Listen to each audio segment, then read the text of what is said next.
Oh, guys, totoo to. Nasa Ocean H2 kami.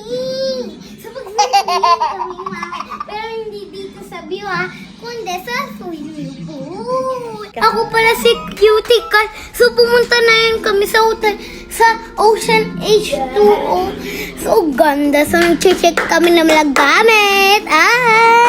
So, ayan pala guys. Nahihiwa ako sa biyahe.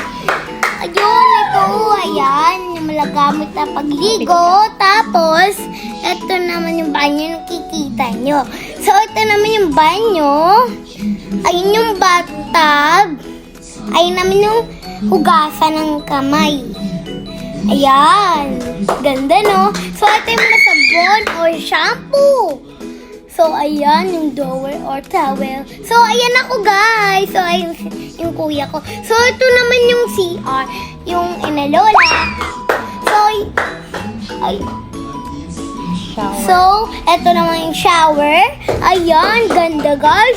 Tapos, ito yung bathtub. Ayan. So, alis na tayo dyan. Ito naman salamin. Diyan ako umuupo kanina, guys. So, diyan, ayun ako tumakbo. So, ito naman yung table. Ayan, hindi ako makasalita. So, ayan naman yung higaan. Ito naman yung view, guys. So, ayan yung view. Ganda, no? Medyo malat ako, guys, na yun. Kasi malapit na akong birthday. Bukas na. Batiin nyo naman yung ate Cutie Cat nyo. So, ayun ako, guys, palakad-lakad. So, guys, thank you for watching.